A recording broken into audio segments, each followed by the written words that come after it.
छत्तीसगढ़ की राजधानी में आज आम आदमी पार्टी के कार्यकर्ताओं ने जमकर प्रदर्शन किया। कार्यकर्ताओं का कहना है कि मोदी सरकार लोकतंत्र को कुचलने का काम कर रही है। देश के इतिहास में पहली बार ऐसा हुआ है कि एक राज्य के मुख्यमंत्री को गिरफ्तार किया गया है। आइए और अधिक जानकारी के लिए सीधे चलते हैं आम आदमी पार्टी के कार्यकर्ताओं के पास। नमस्कार, स्वागत है आपका स्वरमय टाइम्स में। आज रायपुर में आम आदमी पार्टी के द्वारा केजरीवाल की गिरफ्तारी को लेकर प्रदर्शन किया जा रहा है। आइए इस पर सीधा बात करते हैं आम आदमी पार्टी के कार्यकर्ताओं से। तो अभी मैं मौजूद हूँ सूरज उपाध्याय जी के पास, जो कि प्रदेश के प्रवक्ता है। आइए सीधा उनसे बात करते हैं। इस कार्रवाई को आप किस तरीके से देख रहे हैं?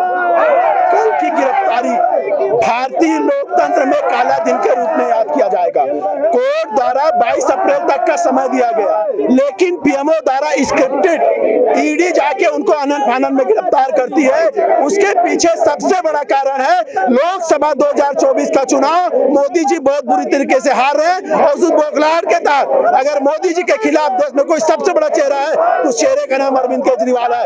आप देखेंगे पंजाब में जिस तरीके से समर्थन आम आदमी पार्टी को मिल रहा है, गोवा और गुजरात में समर्थन मिल रहा है, हरियाणा में समर्थन मिल रहा है, दिल्ली में समर्थन मिल रहा है। उस समर्थन को कुचलने का काम नरेंद्र मोदी कर रहे हैं। लेकिन देश की जनता अपने बच्चों के रोजगार को ध्यान में रख के वोट करेगी, अपने बच्चों की शिक्षा को ध्यान में रख के करेगी, अपने महंगाई के खिलाफ ध्यान में रख के करेगी। और आम आदमी पार्टी इस लड़ाई को सदन से लेके सड़क तक लड़ेगी और जब तक नरेंद्र मोदी सत्ता से बेदखल नहीं होंगे ये लड़ाई बंद नहीं होगी। लेकिन केजरीवाल को जब ईडी समन जारी करती थी, उन्हें मिलने के लिए बुलाती थी, पूछताछ के लिए बुलाती थी, तब वो क्यों नहीं जाते थे? इसका कारण क्या है? मैं वही चीज आपको बताया कि शरद चंद्र रेड्डी जो मेन अभियुक्त है 10 नवंबर 2022 को गिरफ्तार होते हैं। 15 नवंबर को 45 करोड़ का चंदा बीजेपी को देते हैं, वो सरकारी गवाह है। ये टोटल पीएमओ द्वारा स्क्रिप्टेड है और ये सारे संबंध अवैधानिक हैं। इसलिए अरविंद जी ने वहां जाके उनके साथ बात करना उचित नहीं समझा।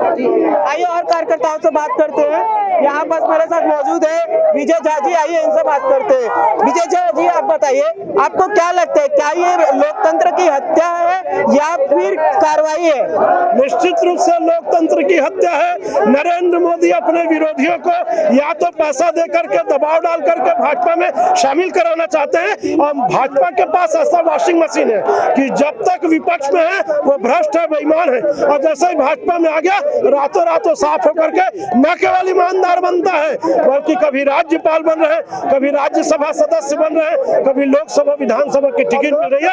ये लोकतंत्र में खरीदी बिक्री बिल्कुल बर्दाश्त नहीं की जाएगी। और अरविंद केजरीवाल जी न डरे हैं न झुके हैं। पहली बार भारत में कोई मुख्यमंत्री रहते हुए जेल जाने के लिए तैयार है।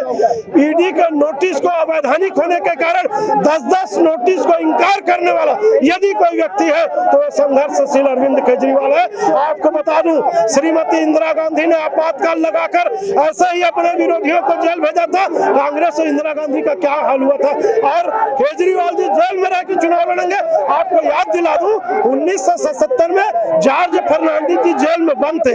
जेल में बंद रहते हुए हथकड़ी वाला फोटो लगाकर भारत में सबसे ज्यादा वोट 80,000 वोट से जॉर्ज फर्नांडिस जीते थे, रक्षा मंत्री बने थे। हमारी लड़ाई लोकतंत्र की रक्षा की लड़ाई है, बेरोजगारी की लड़ाई है, महिलाओं की लड़ाई है, शिक्षा की लड़ाई है। अच्छा ये बताइए, मनीष सिसोदिया जी, सत्येंद्र जैन और अरविंद केजरीवाल भ्रष्ट जेल में। अडानी अंबानी कौन सा रिश्तेदार है मोदी का, वो क्यों जेल नहीं जा रहे? देश की जनता का कितना पैसा लूटा गया, कितना चुनाव में चंदा आया, उनके खिलाफ कार्रवाई नहीं होगी। लेकिन अडानी अंबानी के खिलाफ ईडी नहीं गई। ईडी एक स्वतंत्र एजेंसी है, लेकिन 10 बार नोटिस जारी करने के बाद भी अस्वीकार करने का कारण क्या था? खुद नरेंद्र मोदी 2014 में बोले थे सीबीआई प्रधानमंत्री का थाना है, कोई स्वतंत्र एजेंसी नहीं है। नरेंद्र मोदी के जेब में ईडी दाहिने जेब में और बाएं जेब में सीबीआई है। इसका परिणाम उनको भुगतना पड़ेगा। और ये जो लोकतंत्र की हत्या हो रही है ये उसी का प्रदर्शन विरोध है। पंजाब और दिल्ली में जन सैलाब अरविंद केजरीवाल के साथ खड़ा हुआ है और छत्तीसगढ़ में भी हम इसका विरोध कर रहे हैं और राष्ट्रपति के नाम ज्ञापन दे रहे हैं कि तत्काल उनकी रिहाई होना चाहिए, नहीं तो लोकतंत्र को बचाना बहुत मुश्किल काम हो जाएगा। गिरफ्तारी का चुनाव में कोई असर देखने को मिलेगा? बहुत असर होगा। अब आम आदमी पार्टी और ज्यादा सीट में लड़ेगी और ज्यादा वोट मिलेगा।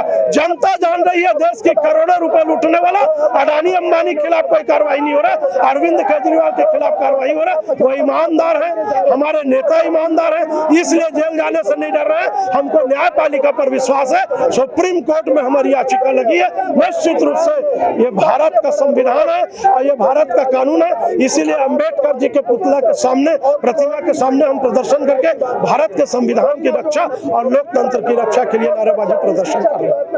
कोई महिला कार्यकर्ता भी है, आइए सीधा बात करते हैं उनसे। आपको क्या लगता है इस प्रदर्शन का कोई असर पड़ेगा? देखिए, असर पड़े ना करे, बेशर्मों की सरकार बैठ गई है, लेकिन इसका मतलब ये तो नहीं कि हम लोकतांत्रिक चीजों को छोड़ देंगे। हम संविधान पे बिलीव करने वाले लोग हैं, वो रास्ता नहीं छोड़ेंगे।